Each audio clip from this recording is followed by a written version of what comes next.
Welcome, everyone.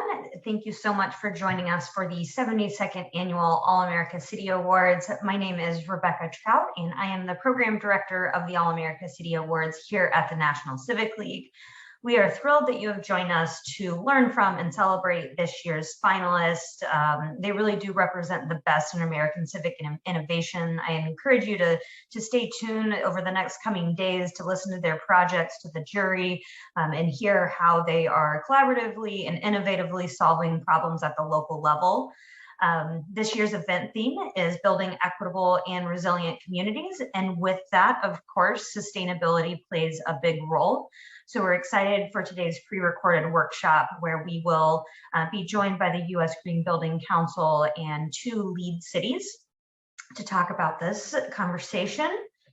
Joining us today, we have David Abell, Manager of Lead for Cities and Communities, Marco Velotta, Las Vegas Office of Sustainability, and Jasmin Moore, Sustainability Director with Lawrence, Kansas.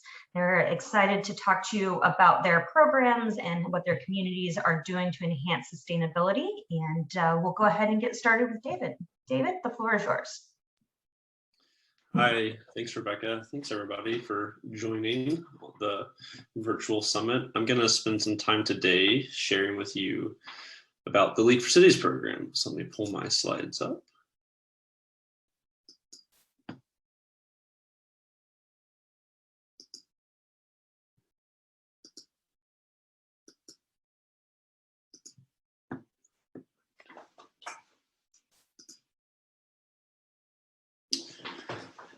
All right, so my name is David Abell. I'm a manager of the Lead for Cities and Communities program, and I'm going to give you a brief overview of the Lead for Cities rating system, and then talk a little bit about how some of the local governments that I work with that are in the program are using the rating system. So, what is Lead for Cities? It is the leading global rating system and certification program for evaluating the sustainability and quality of life in a city or community. Probably familiar with the U.S. Green Building Council's LEED rating system for buildings. So this really builds upon that success and scales it to a whole community scale to help cities go through the program. It was released in April of 2019 and built upon the success of the pilot program. And it exists in multiple forms, both for new and existing cities and communities. So I mainly work with local governments on the existing side of the program, but the rating system can be used for both for newly planned developments, business improvement districts, or kind of even airports, as well as for existing various developments at different scales. We've certified both neighborhoods, a theme park recently, zoos and parks, but really the main area that I work with, as I said, is with municipalities, villages, towns, and counties that are going through the program. So LEED really incorporates our experiences with global cities and communities, as well as the suite of programs that kind of fall under the U.S. Green Building Council's purview. So it's drawing expertise from the STAR community rating system, as well as EDGE and SITES and PEER and all these others to really develop a holistic evaluation that cities will go through. It also aligns with the UN Sustainable Development Goals to help cities that are tracking progress there to use the Lead for Cities rating system to align closely with those SDGs. So LEED is really driven by a set of program goals, and these look to inspire leadership and transformation and innovation in urban sustainability. We want this to be a tool to help drive that change. We strive to protect biodiversity, to meet and exceed net zero carbon, energy, waste, and water, as well as achieve livability and really raise the standard of living for all around the globe. When it comes down to kind of translating these broad program goals and all this experience into what cities and communities actually do is cities go through the program and evaluate themselves in 9 main categories. So integrative process is about being organized as an entity, that you're really incorporating sustainability across all departments and bringing diverse teams together to address the problems. Communities evaluate themselves on natural systems and ecology, transportation and land use, water efficiency, energy and greenhouse gas emissions, materials and resources, which is really about solid waste management, quality of life, and then the final two categories, innovation and regional priority, look at provide communities an opportunity to submit and receive points for local initiatives and local projects that are being done that maybe don't fall into the rest of the rating system.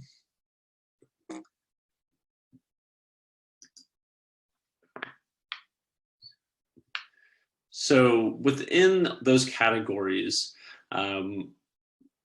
communities will submit on both prerequisites and credits. The prerequisites are divided into two kind of subcategories: base conditions, which, as they sound, ask communities to kind of demonstrate how they provide a basic level of service or meeting essential standards. So for water, energy, and materials and resources, it's demonstrating that they provide reliable water and energy, and that they meet kind of EPA standards or whatever a governing body standards may be. The ecosystem assessment asks communities to really provide an evaluation of how their built environment relates to the natural environment. And then going over to quality of life, a demographic assessment asks communities to kind of go through some mapping exercises and dial down a bit from not just the whole broader community scale, but looking at how different segments of the population exist and kind of what their conditions are as far as relationship to access to resources. On the performance side of the prerequisites, we have 14 common indicators that all communities have to submit upon. These make up the performance score of the program. So there's a performance score, which is about can be as high as 36 points out of the 110 that are total available.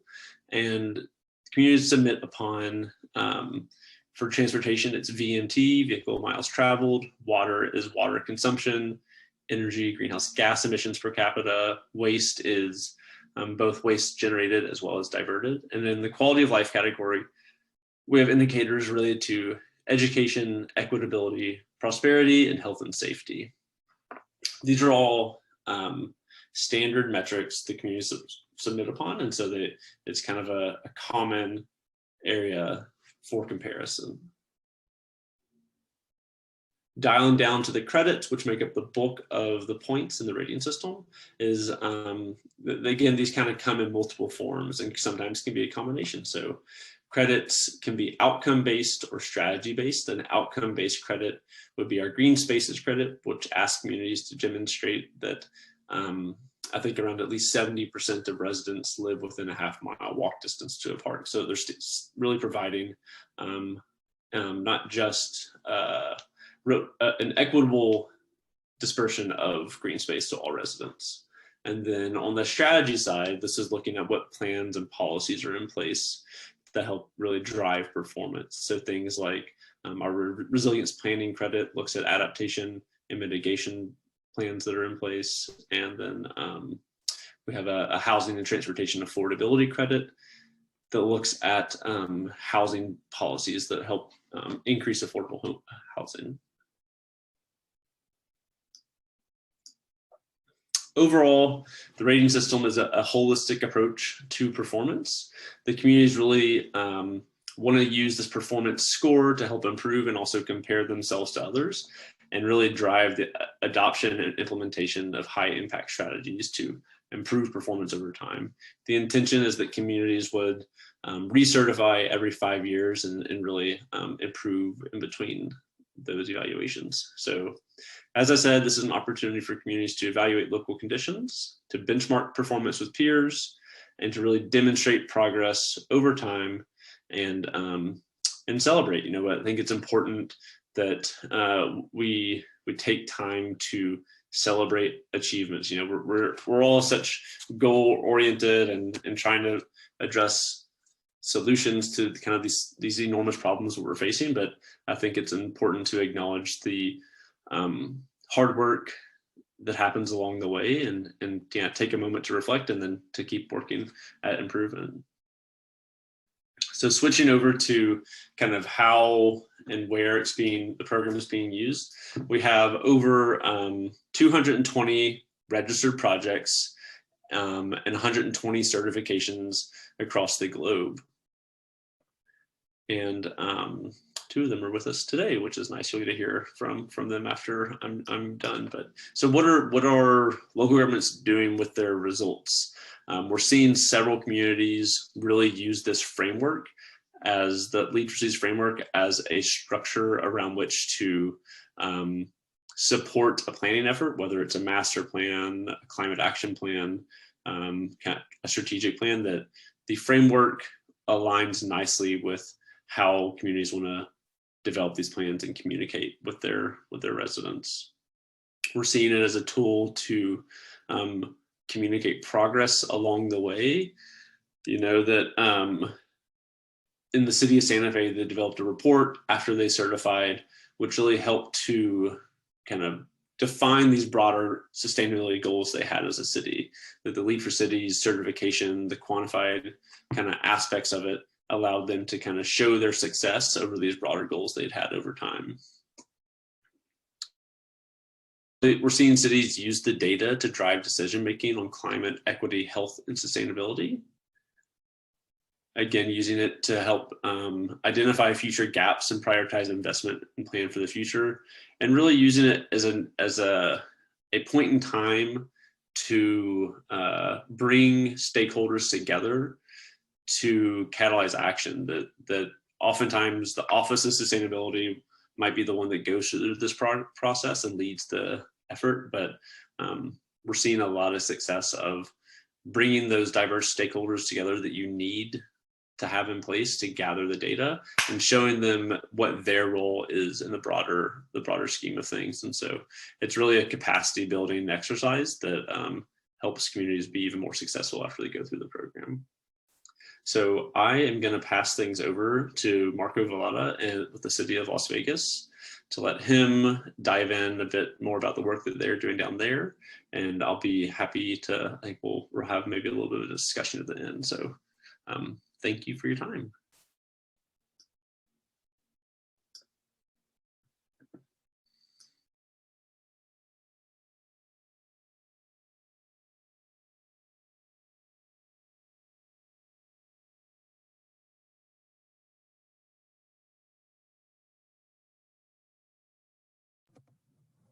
Thanks, David. So, as David alluded to, communities across the country can use Lead for Cities in a number of different ways. And for the City of Las Vegas, it was by design that we would use the Lead for Cities program to directly influence and plan out the City of Las Vegas for the next 30 years. We had already been a participant in the Star Communities program leading up to it, but when we went through our initial evaluation, the timing made sense for us to adopt a new master plan that tied specifically to our previous sustainability, resilience, and net zero energy efforts. We've already had a number of historic successes in municipal and community sustainability. The City of Las Vegas has been a leader in Southern Nevada, in fact, in the state of Nevada, in many respects with sustainability. 100% of our municipal retail load is served by renewable energy, and we have 6 megawatts of solar at 40 facilities. We have a widespread adoption of LEED certified buildings and have done a lot of energy efficiency projects. Not only that, but there's been a regional focus on sustainability from our water authority, our regional transportation commission implementing high capacity transit, and efforts with respect to transportation electrification, single stream recycling, and efficient use of our land. So this did come up in our Star Communities effort, and we did get a 4-star community rating.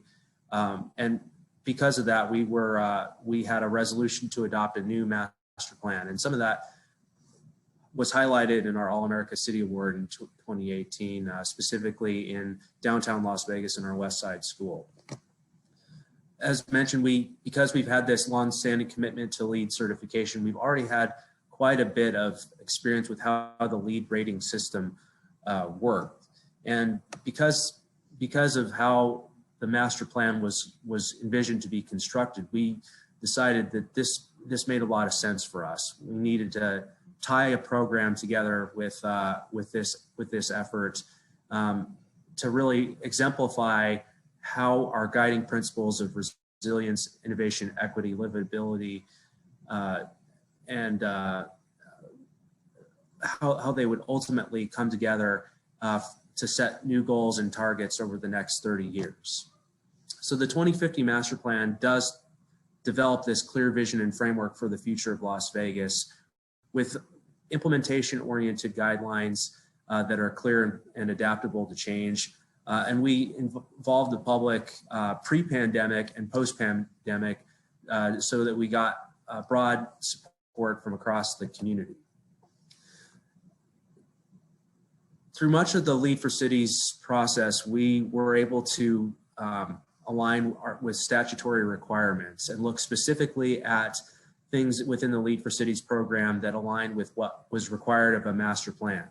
Or there were some unique themes that kept on coming back up. There are resilience factors that are specific to Southern Nevada that are really regionally oriented. The fact that we're in a Mojave Desert climate, that we have a focus on water and drought. We have specific climate threats, and there's been such an emphasis on renewable energy and greenhouse gas emissions, and that we're a tourist service-based economy. But overall, we were able to align specific credits and ultimately the outcomes from LEED for Cities with long-term goals that we come back and evaluate over time. And I'm going to show you a little bit as to how that works within our master plan with some specific examples that will come out. And so far, this lays the groundwork for how the plan is ultimately to be structured. So based on some projections that we had, we know that over the next 30 years, Las Vegas is going to grow to 300,000 new residents and will require 100,000 new housing uses. And that's just within the city alone. If you expand that out to the rest of the region, there will be hundreds of thousands more that are anticipated to move for some reason or another, or through natural growth. And this, of course, will require more police officers, more teachers, more schools, more public services in order for us to accommodate those people that are there to move into our region. We spoke with our constituents and with the community quite a bit, and not surprising to us, but the common themes that we kept on hearing about were education, public safety concerns, homelessness, parks and recreation, and then most importantly, water availability through this drought that we've had for the last 20 years, given that we're sharing the Colorado River with other basin states, especially California and Arizona, and that resource has been dwindling over the course of the drought. We established this vision for change, and really we tied in some specific guiding principles to make sure that that we kept our eye on it, and these principles reoccur throughout the plan. But ultimately, we want the city of Las Vegas to be a leader in resilient, healthy cities that leverage this pioneer, innovative spirit for residents to provide equitable access to services, education, and jobs in the new economy. And you can see here these principles. You know, we want Las Vegas to be inclusive and fair. We want it to be resilient, sustainable, adaptable, and flexible. We want it to be strong and accessible and an innovative, smart, diverse city that attracts the best and the brightest, and done so in a way that is unique to Las Vegas. There's no other city in the world, and it has a lot of name recognition. You talk about Las Vegas to anybody outside of the United States, and they know exactly what you're talking about. And we want to make sure that these principles are true throughout. David did highlight some of the credit areas, but essentially the city's master plan aligns really well with the credit prerequisites and the optional credits that he described. Our first chapter is on, has an introduction that lays out the existing conditions and some of the future projections. But the second chapter gets into the plan itself. It's on land use and environment. There we have specific credits on our future general plan and how we expect to grow, as well as complete economic, socioeconomic, and demographic breakdown of different areas of the city. The last part of the chapter involves the environment, and I'll highlight a couple things specifically related to natural systems, specifically natural features, urban forestry, and environmental justice were kind of unique that we dove into. But essentially, our general plan is framed on transit-oriented development.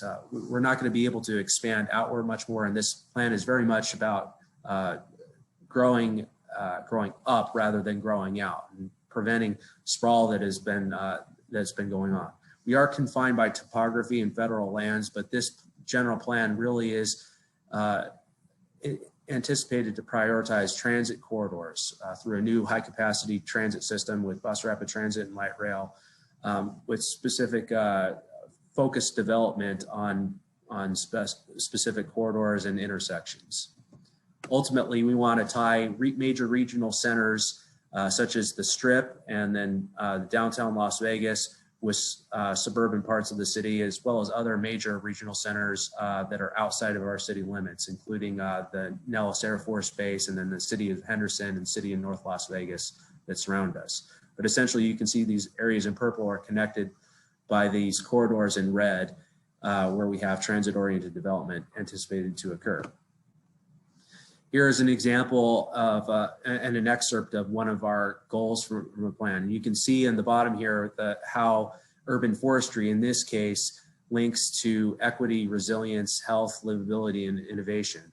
We want to really lay down the fact that we want to increase the tree canopy throughout the city of Las Vegas, which was an identified need because of extreme heat and the urban heat island effect, and do so in a way that addresses those guiding principles. Our ultimate outcome is to plant 60,000 native and adaptive trees on public property by 2050, as well as increase the overall tree canopy coverage and make sure that the city's residents have green infrastructure within close proximity to them. And then specific key actions help guide us to get to that goal. Another area where our guiding principles intersect, again, is environmental justice. This is something that this is relatively new for the city of Las Vegas, but again, focusing in on particular parts of the city where we know that based on the demographics and the socioeconomics, we need to focus our efforts to ensure pollution is not impacting the residents in the areas where they are living. So overall, this increased awareness of environmental justice is an impetus for us to work closer with the community and address some of the risks that have been identified in the planning effort. We do have a chapter on economy and education. It does address a lot of the quality of life efforts, but I wanted to highlight some of the goals in our systems and services chapter that are related to Lead for Cities. And you can see here again the credit categories where there is considerable overlap, as well as some direct linkages with the outcomes, prerequisites, and credits of Lead for Cities.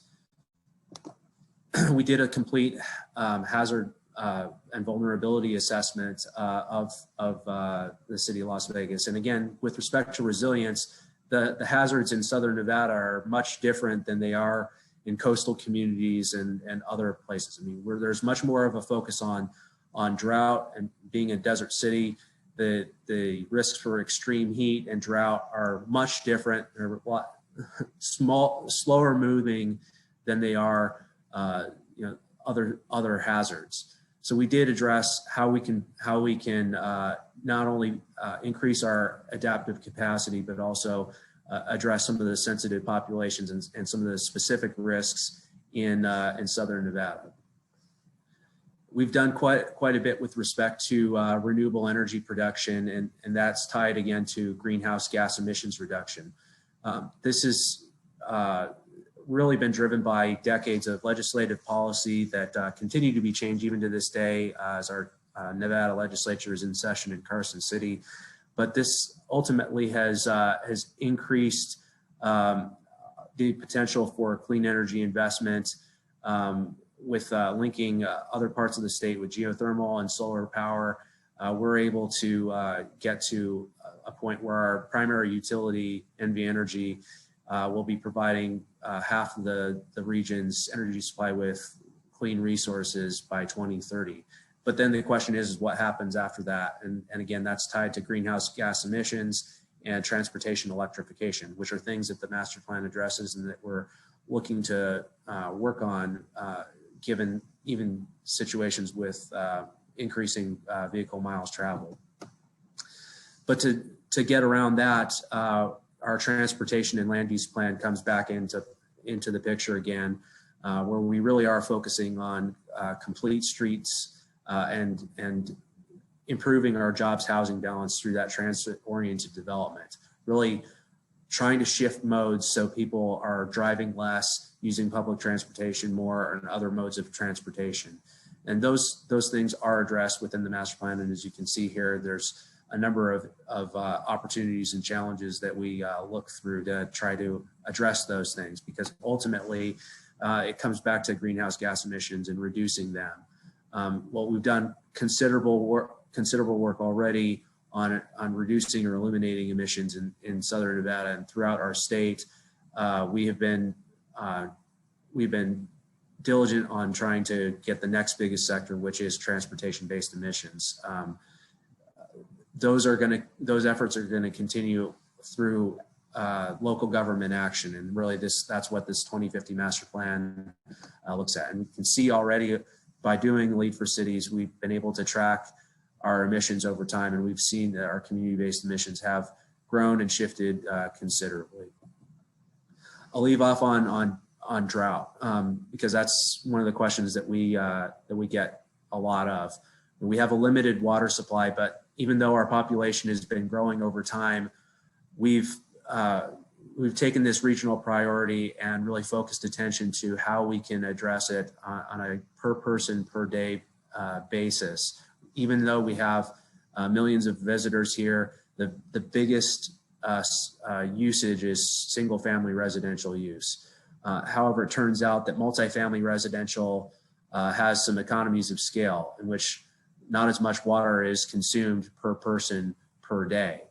So even though we are in a region that's susceptible to drought, and that is a threat that we're confronting, we've been able to reduce our overall water consumption, even with drops in lake elevation that's likely to trigger additional cuts this summer, and do things like incentive programs, specific regulations, tiered pricing, and then a really aggressive education campaign on how to use water, how to irrigate less, and really tie things together with our water authority in that respect. So that's how the 2050 master plan, which was adopted by our planning commission in April and will be in front of our city council on June 2nd, ties in with Lead for Cities. And ultimately, we hope to be going back every year to our city council and planning commission to report on the progress and to show how we've been doing over time with regular updates and how we can continue to improve in the future. And with that, I will turn things over to Jasmine.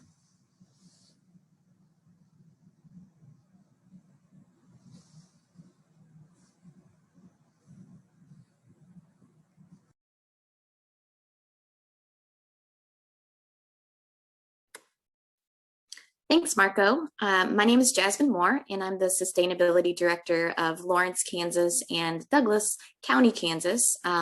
First, I just wanted to give you some context because you probably aren't as familiar with Lawrence as you are with Las Vegas. So we are right in the middle of the country. The city of Lawrence was established in 1854.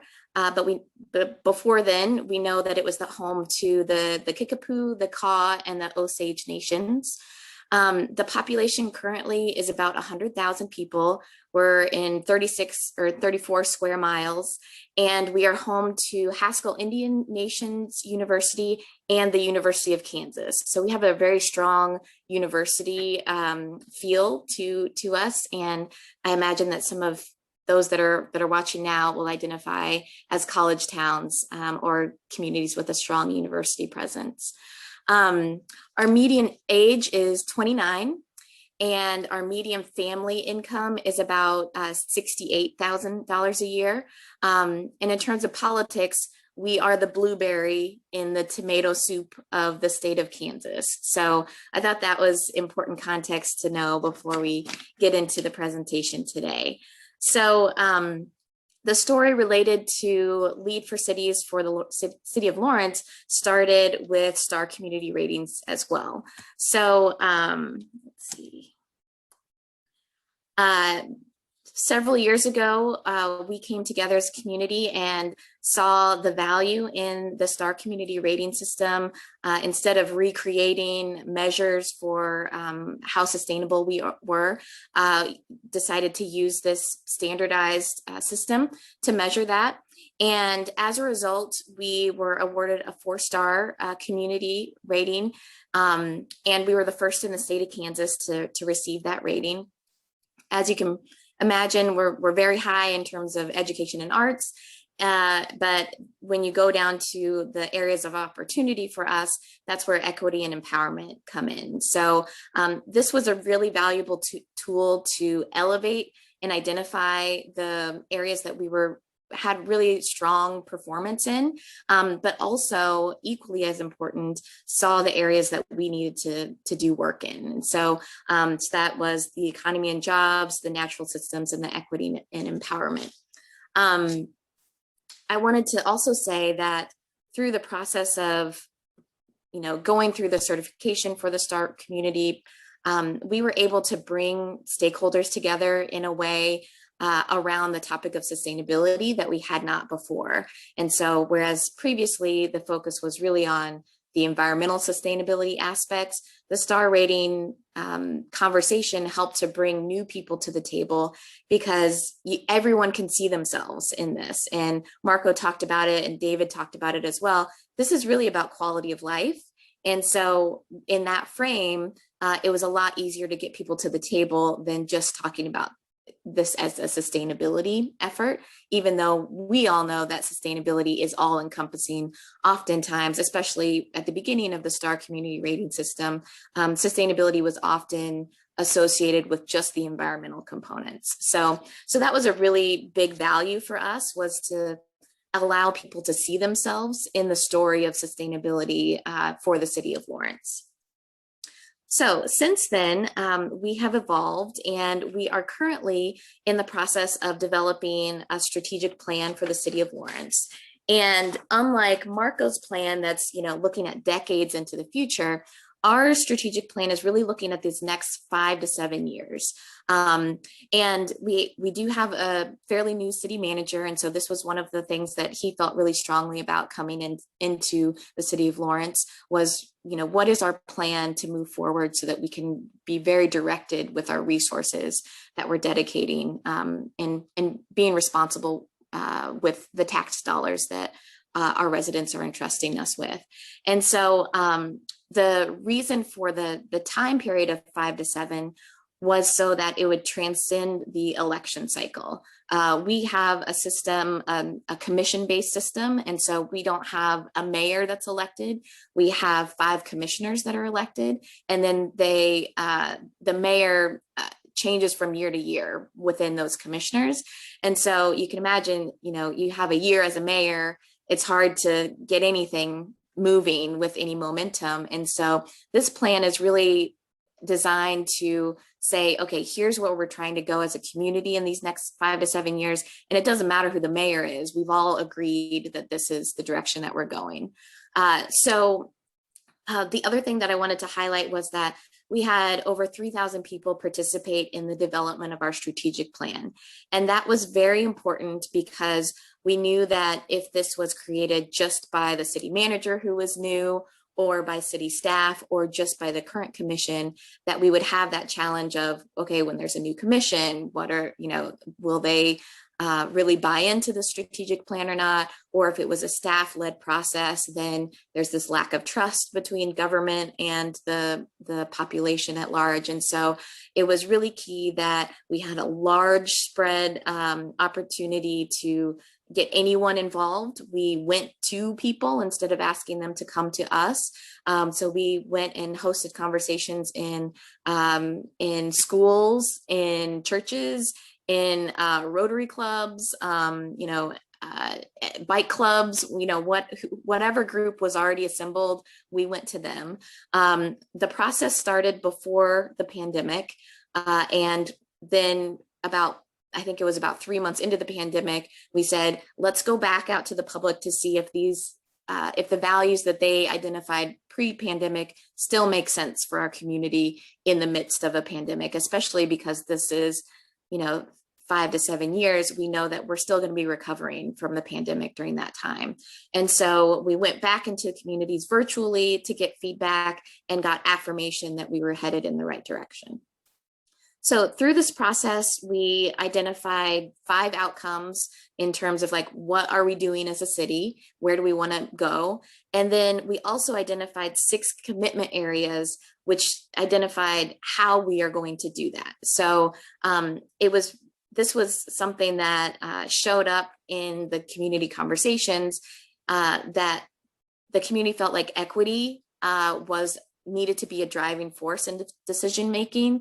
And the 3 that I highlighted here are directly connected to sustainability, have a really strong tie. There are 3 others, but I wanted to highlight these. So equity, financial sustainability, and environmental sustainability all rose to the top in terms of what are our values as a community and how should those impact the work that we do.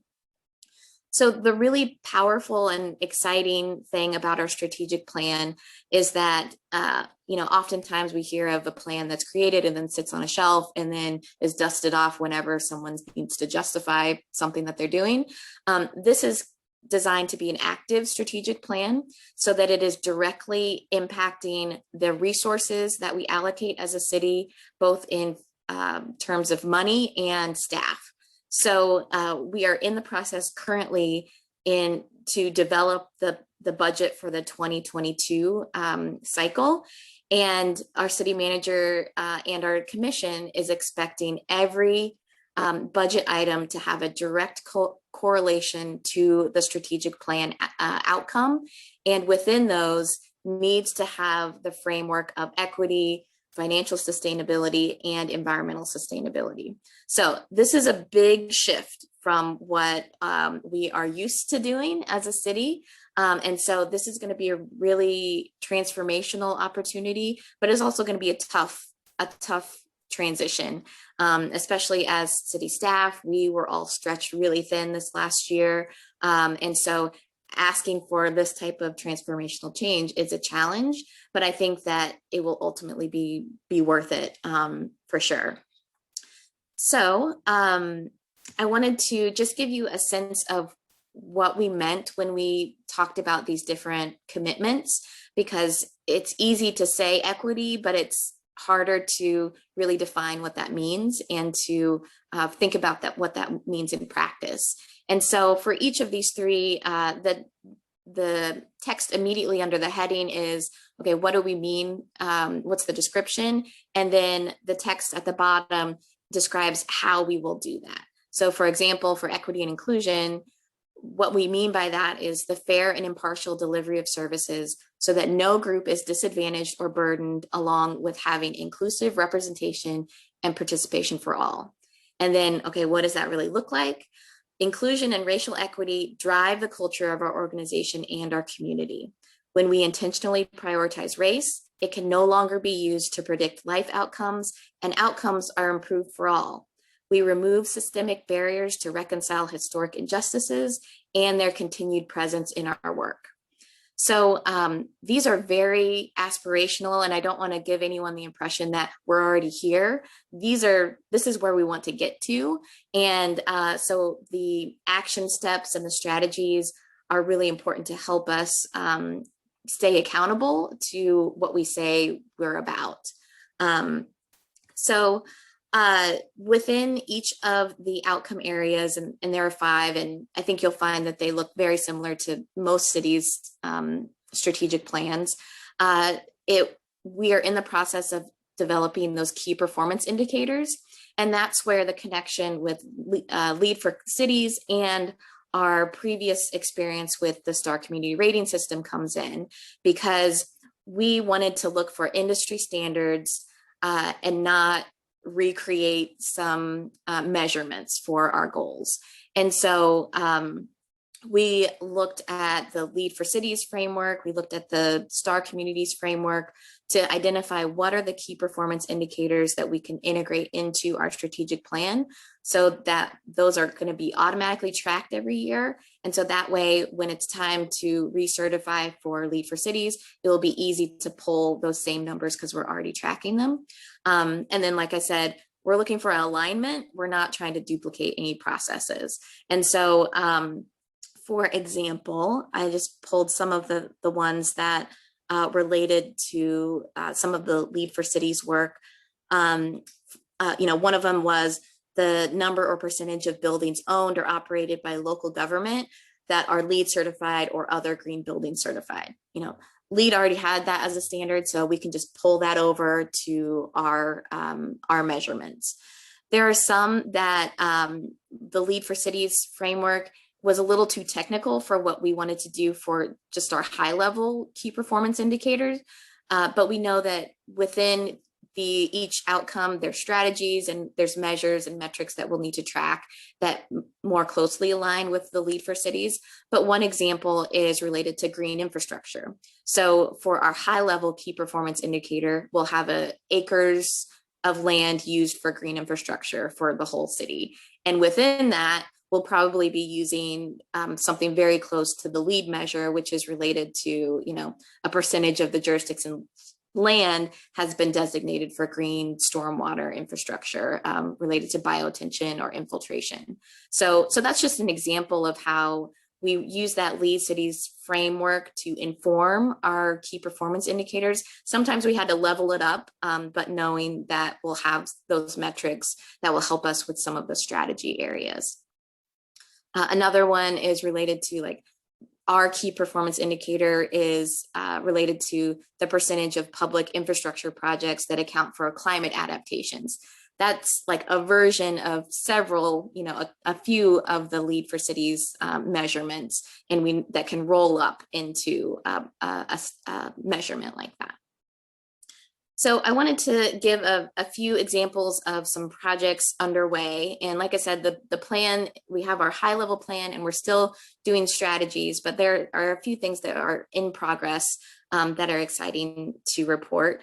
So one that I didn't mention was related to, infrastructure I talked about. So this is an example of a bicycle boulevard that was a transformation.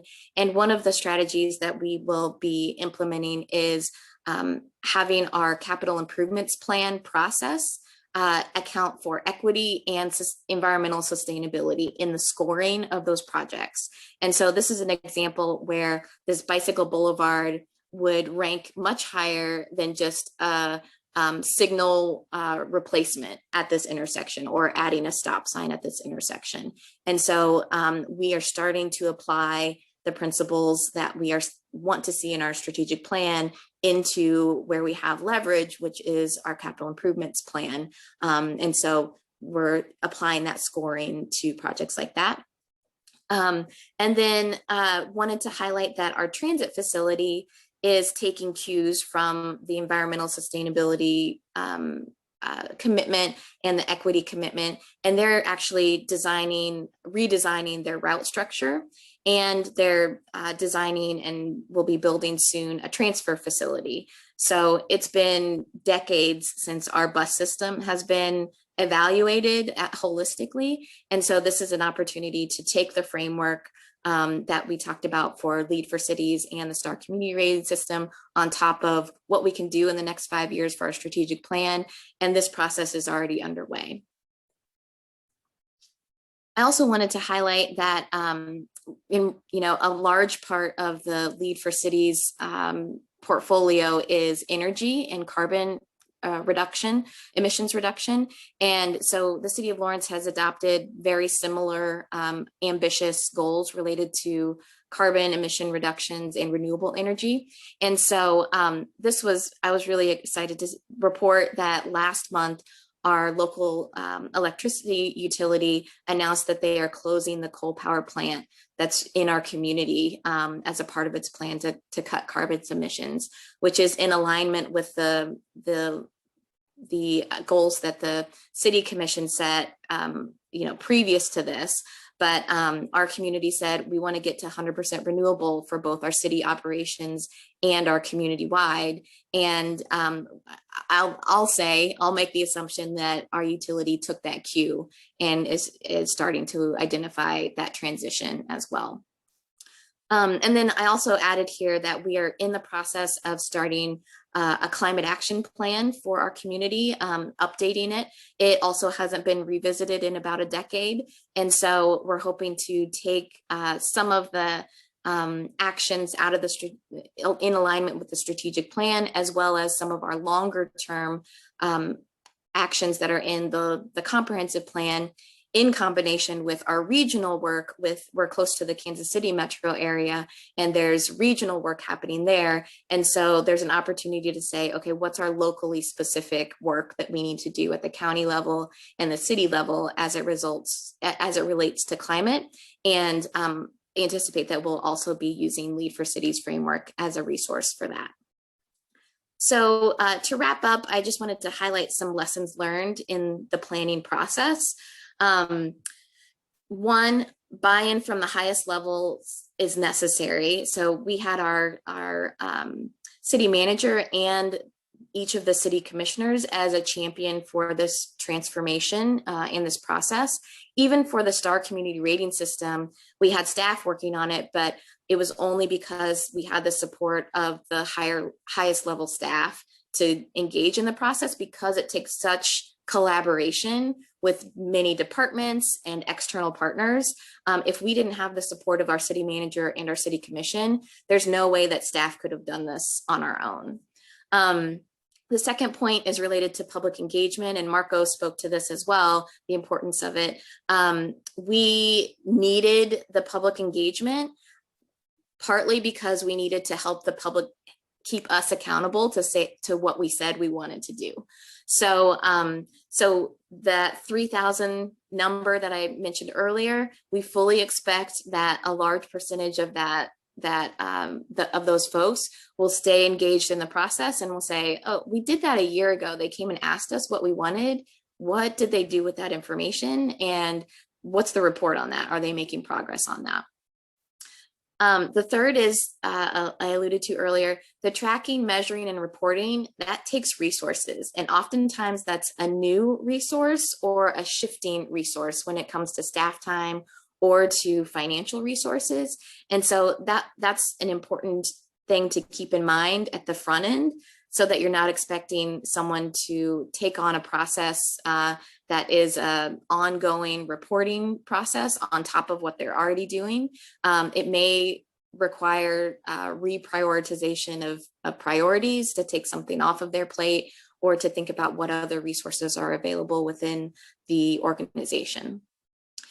And then also to identify, there's a lot of the climate work, a lot of the sustainability work, and scorecards are often seen as a technical challenge or a technical solution to a challenge.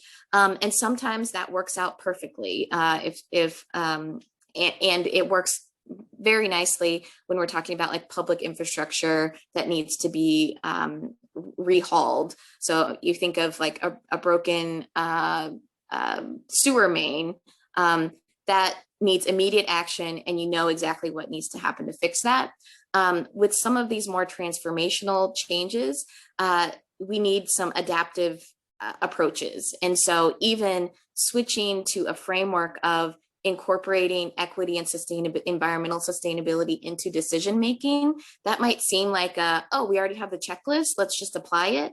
there are some adaptive components to that that are related to culture and trust of the people within the organization that make it a little more complicated than just, you know, suddenly applying or suddenly switching to a new system.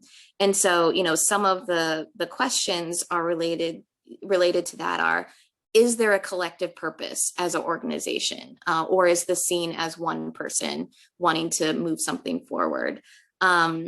How can we build bridges between different stakeholders who may have different motivations or different values for the process? Or, you know, what can we do to help everyone trust the process? I know in local government, oftentimes, you know, there are staff that have been there a long time and they've seen leadership change over time. And sometimes it's easier to just sit back and try to write it out than to engage in change. And so that's a challenge that's important to know going into a process like this. And so, like, how do you help those people actually trust that that the organization is gonna follow through with its commitment? And so to that, like, transforming a work culture is difficult.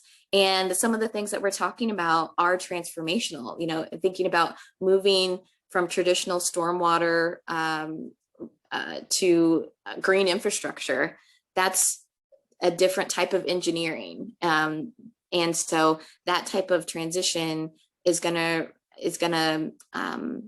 be difficult, and some people will experience some loss with that. And like, especially engineers, they are used to knowing exactly what the solution is. And if the new solution looks a lot different than what they've been used to doing for the last 20 years, that transition is going to be hard. And so recognizing that and knowing that going into the process is important.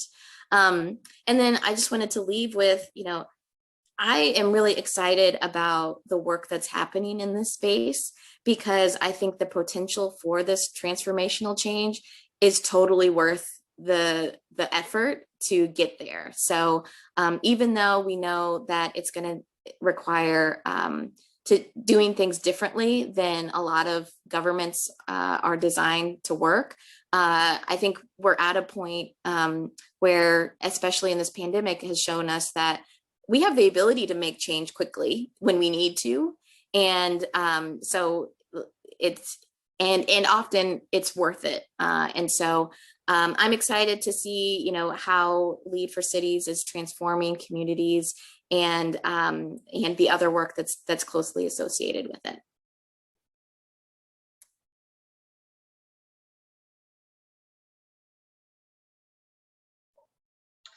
Thank you all so much for sharing your programs and the work going on in your communities.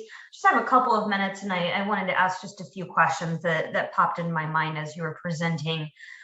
You know, feel free. This first one is sort of could be answered by any or all of you, and it's about sort of like the issue of focus, sustained focus on an issue such as this. You know, seems like climate change and the need to focus on sustainability kind of comes in and out of our collective consciousness and popularity.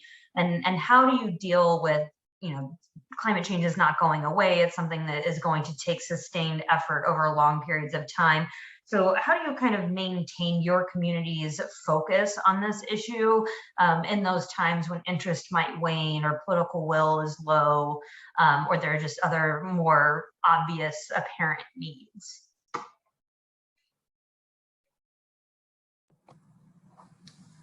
I'll start with, you know, if it's an issue that's really embraced by political leadership, it becomes a part of the institutional DNA. And I think maybe Jasmine was speaking a little bit of that too.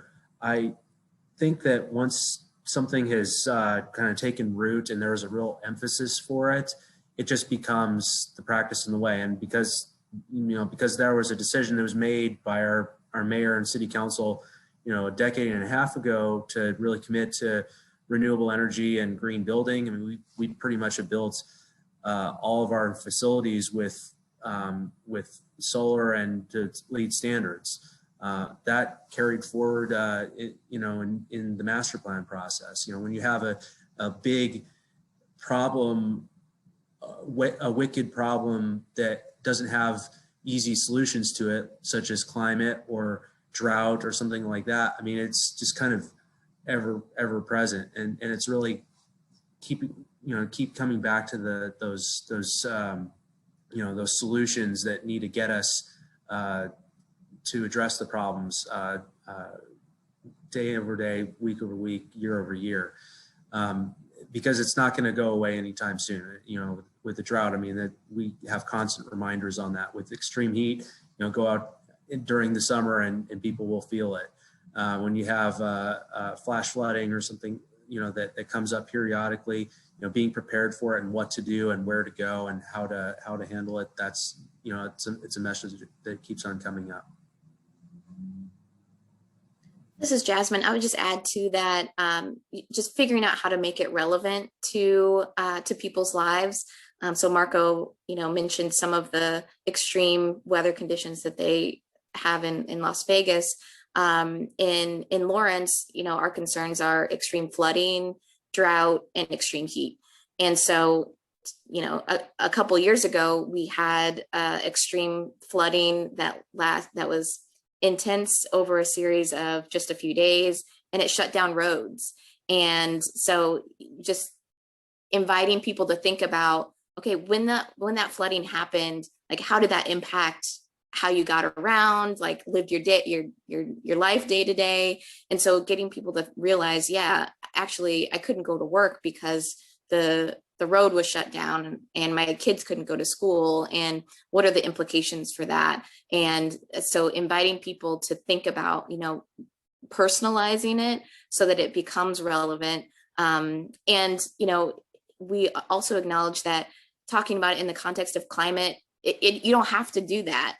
So like in that case where we were talking about flooding, and in some communities in our county that we work in, if we brought climate into it, then they probably wouldn't engage in that conversation. But if we just talk about the extreme weather conditions that we all experience, then they're willing to share their story and happy to share their story, and say, yeah, we know, I have noticed that it's flooded more often. So what are we going to do about that?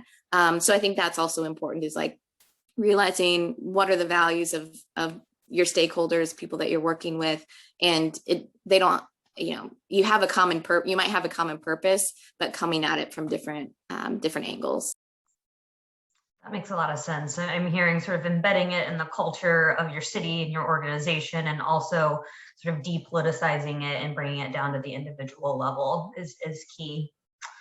Well, we are low on time here, but I just want to thank all of you so much for lending your time and your expertise, and most importantly, just what you're doing in your communities to make sure that this is a focus for years to come. And to our attendees, thank you so much for tuning in. I encourage you to continue to check out the event platform. We have a number of workshops. You can hear from our finalist presentations and look about little different cultural entertainment showcases and all kinds of different goodies on the platform. So continue to learn and enjoy our finalist communities. And thank you again so much for being here with us. To our presenters,